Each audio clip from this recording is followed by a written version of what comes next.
Today's Turin is a lively yet historical city. It is the cultural and economic center in northern Italy and capital city of Piedmont region.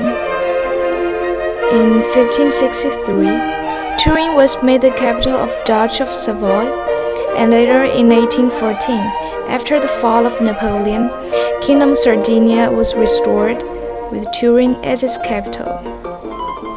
Thus, today's Turin is full of magnificent and imposing architectures, such as monuments and royal palace, which can be seen almost everywhere in the metropolitan area. One interesting design is that sidewalks along main streets are completely covered by the buildings, so there was no need for people to carry umbrellas all the time. This was especially designed for royal families' convenience, and now it was a proof of Turin's glorious past. In the early 19th century, one of the most influential movements swept Italy, and that was Risorgimento. Turin was the center of this national unification. Soon, in 1865, Kingdom of Italy was proclaimed, and Turin became the capital city of the whole country. Now let us start from Turin and take a trip back to the 19th century and examine the historical movement that has changed and shaped Italy. Risorgimento refers to Italian unification. It was the process of uniting several city-states, which had existed over hundreds of years ever since the fall of Western Roman Empire. However, Risorgimento was a political movement led by elites. The majority of people, especially peasants, made little influence. It was a top-down revolution which was unable to eradicate many social problems. Compared with bottom-up revolutions, top-down is sometimes unable to transform society completely. Regionalism in Italy is still very strong, and most people tend to regard themselves as, for example, Piedmontese rather than Italians.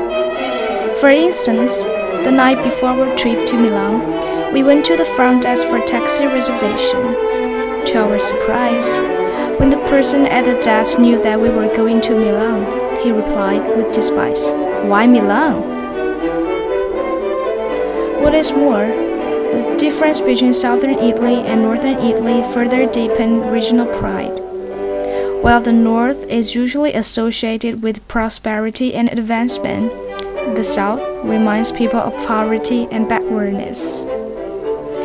What's wrong with Italy? Why Risorgimento was a movement initiated by political elites rather than peasants? Does that characteristic have anything to do with the aforementioned problem? Let us leave Italy for a while and take a look at China. In Chinese history, top-down revolutions are rare. Peasants' revolts are the main forces that push society forward. Shanghai Revolt, for instance, was a revolution similar to Risorgimento. It was led by political elites, but eventually failed. In the civil war between KMT Party and Communist Party, the latter succeeded by initiating a series of peasants' revolts. At that time, peasants even won over the soldiers backed up by Americans. Although today's China features a melting pot of Han people and 55 minorities, 56 ethnic groups share one identity as Chinese. So return to the previous question. What exactly has led to such difference? Why peasants' revolt did not occur in Italy?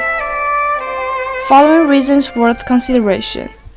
First of all, Italy is traditionally not a unified country. It had been a congregation of several city-states ever since the fall of Western Roman Empire. Each city-state enjoyed total autonomy. Regionalism was thus developed.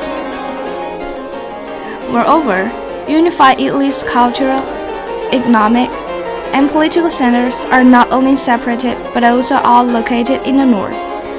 Each part has sufficient reasons to be proud of itself, instead of building up a common pride. On the other hand, China has the tradition of being a unified nation. Vicissitude of dynasties only saw the change of government. There was never a discontinuity of history or culture. This made common identity stronger and regionalism weaker.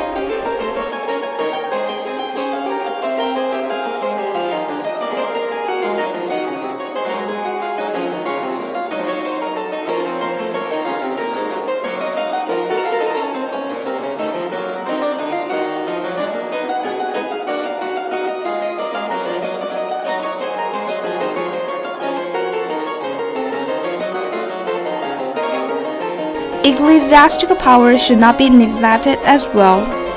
Traditionally, as a religious land, the process of unification faced great opposition from the Church.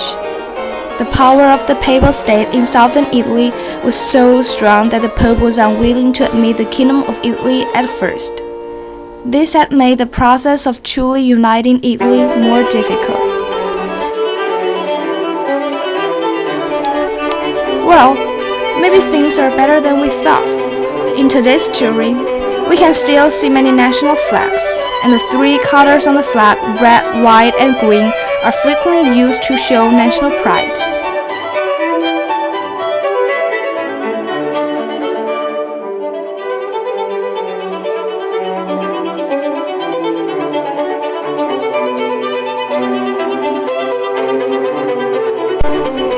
Rome was not built in one day, and so will today's Italy.